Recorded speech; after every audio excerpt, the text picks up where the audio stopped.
The vendor file is stamped and shelved. The grant that file described is still sitting in production, still able to act, and still able to widen through a ticket that never reopened the shelf. A later incident will not ask us for last year's packet. It will ask what that firm can still do in our name. A folder can close. The grant does not close with it. The vendor review is a loop, not a folder. Those two objects name one failure. We treated a stamp as an ending, and the work was the next pass. Third-party risk management has to keep a loop that a folder cannot keep. TPRM that files a close and waits for next year's stamp will inherit every grant that changed after that close. The stamp is a photograph of delegated authority on one day. The loop is the work that follows the grant after that day. A folder records the day we asked. The loop records the grant that still acts after that day. An incident is not a postscript we attach to a closed file. An incident is the input that restarts scoping. We have to carry what failed, what scaled, and what we could not cut back into the first question of the next pass. The shelf does not do that carry. We do. If we do not carry those facts back, the next stamp repeats the last one. A folder is built to end. Intake opens it.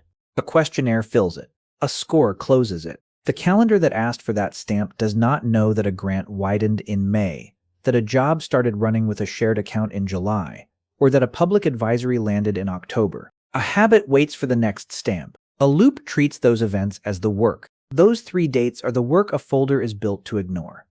The loop is 6 phases that keep returning to the same object, what the supplier can still do. Context names the grant. Prioritization ranks the path. Evidence tests the grant. Monitoring watches the grant after the stamp.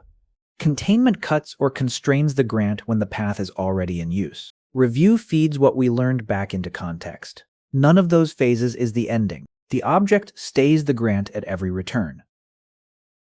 Context asks what trust we already delegated and which lenses that trust activates. Prioritization asks which suppliers would scale an attack across the environment. Evidence asks for artifacts that match those lenses, not for a complete binder. Monitoring asks whether the grant, the job, or the public clock has already left the last review. Containment asks how fast we can revoke, isolate, or constrain that grant. Review asks what the next scope must now name. Those 6 questions are one loop. If any of those questions is missing, we are still filing a folder. The loop is not a staircase. We do not finish context and forget it. A change in reach during monitoring sends us back to context. A containment that could not cut on our own clock sends us back to context. A review that names a missing list sends us back to context. The arrow always returns to the first question. A staircase can be walked once. A loop has to be walked again when the grant changes. Context is the first question. What can this supplier already do inside our environment? And which lenses does that grant turn on? Context is not the contractual category. Context is not the row on the intake sheet. Context is delegated authority, named in objects we can list. Identities, jobs, data paths, and the other firms that already sit behind this one. If we cannot list those objects, we do not yet have context. 2 suppliers can share a purchase name and not share a grant. Lens scoping treats that difference as the first fact of context. A category packet treats that difference as noise. If the lens is a contained data path, the depth stays light. If the same intake label hides identity, software, and a transitive path, the depth has to match that reach. The failure is not that we lacked a taxonomy. The failure is that context let a category set the phase, so every later phase inherited the wrong depth. Depth that follows the grant at context is the only depth later phases can inherit. Prioritization is the cue. We decide which suppliers get deeper evidence, a tighter watch, and a rehearsed cut, before we spend the year on the largest invoice. The rank is how an attack through that supplier would travel after the first system fails. The rank is not contractual criticality. The rank is not what we pay. The queue has to be the path, or the year is spent on the wrong file. A purchase order ranks commercial weight. It does not rank how many systems already inherit one login, one certificate store, or one pipe. Spend can still put the largest path on the shortest form. Blast radius is that travel. The failure is not that we misread an invoice. The failure is that the loop spent its depth on the wrong object, so evidence, monitoring, and containment all arrived late on the path that actually scales. A short form on a wide path is how the loop arrives late.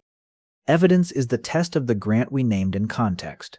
Each lens asks for a different artifact. Identity and access asks for today's entitlement export, not a policy sentence. Software asks whether a build can be tampered with, not whether a scan ran.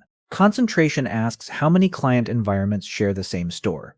A complete binder with the wrong artifact is still a miss. The artifact has to match the lens, or the test never touched the grant. Declared access is the name on the tile and the sentence in the policy. Effective privilege is what the identity can already do once every assigned role is resolved. The evidence phase has to hold the second object. A picture of a role name will still look complete while the grant sits in a second role, a trust relationship, or a permission attached after the tile was labeled. The failure is not that we lacked a screenshot.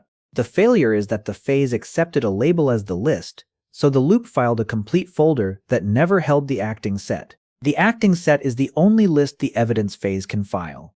Age belongs on every artifact. Last year's export is a photograph of last year's grant, a current list of identities, digital certificates, and hosts that can use the private keys is evidence. A folder that is complete and stale is still a photograph. The loop has to date the artifact, not the shelf. An undated artifact is already a photograph we cannot place.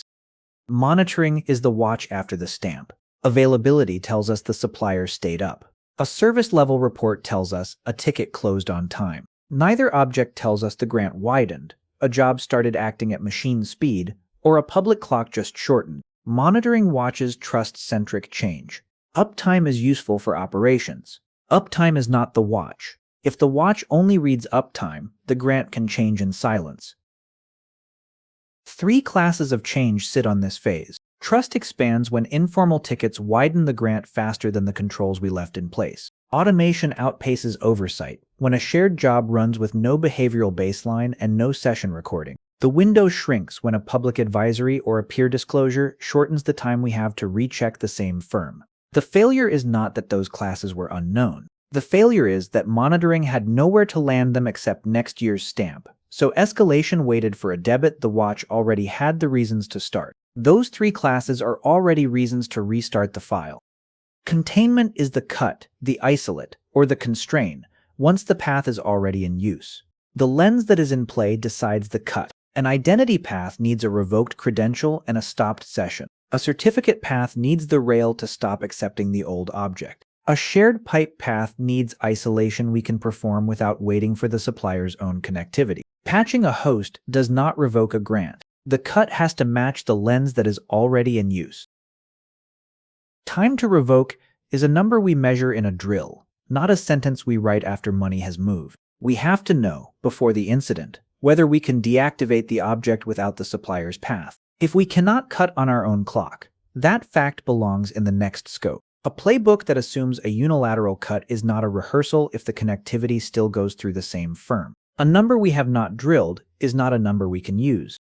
Review is not a lessons learned slide that dies in a deck. Review is the phase that carries what failed back into context. Which grant enabled the scale? Which artifact we accepted that was only a label? Which signal we treated as noise? How long the cut took? Those answers change the next scope, the next queue, the next evidence bar, and the next watch. If those answers stay in a deck, the next pass starts with yesterday's list. Risk drift is the gap that opens after the assessment date. Identities get added.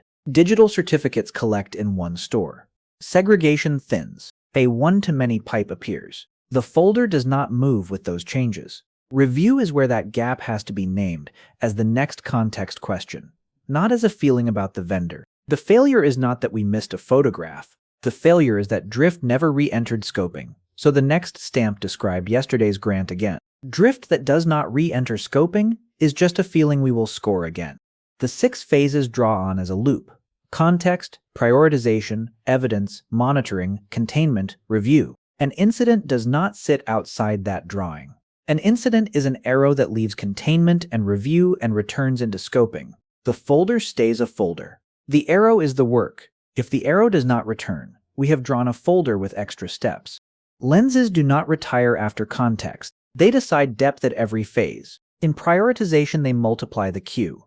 In evidence, they name the artifact. In monitoring, they name the signal. In containment, they name the cut. In review, they name the control that has to change. A program that uses lenses only on the intake sheet will still file the same packet for the rest of the year. A lens that stops at intake is a label, not a depth rule. The same supplier can change depth without changing its name. A contained reporting path that later starts provisioning accounts has already activated a new lens. A login that later sits in front of many applications has already changed the queue. Depth follows the grant that exists today. Depth that follows last year's category will miss that change, and the loop will keep scoring a name. The name can stay the same while the grant has already changed the work. An incident is a high-fidelity signal. Credentials were often valid. Jobs often ran as designed. What failed was governance of delegated authority. If we treat that signal as an isolated ticket, the next supplier will repeat the same grant under a different logo. If we treat that signal as an input, the next scope is already a different question. An isolated ticket teaches one logo. An input teaches the grant. The next scope has to name the identities that can still act as us, the digital certificates and private keys that still sit in one store, the client environments that still share a pipe, and the revoke path we already measured. Those objects are the first questions of the next pass. They are not a footnote under last year's score. If those objects stay a footnote, the next pass will miss them again. The written contract has to require notice when access changes, a new identity, a digital certificate that moves into a shared store, a second environment on the same pipe, a job that starts using a shared service account. Notice is not a courtesy. Notice is the event that restarts context. A help desk close does not restart context. A close that does not restart context leaves the grant where it is. The incident would have named the grant that scaled, the artifact that was only a label, and the clock we could not cut on. Those facts re-enter scoping as the first questions of the next loop. Context starts again with a different list. The folder that closed did not carry that list. The loop is what carries it. The next first question is the list the incident already named. Thank you.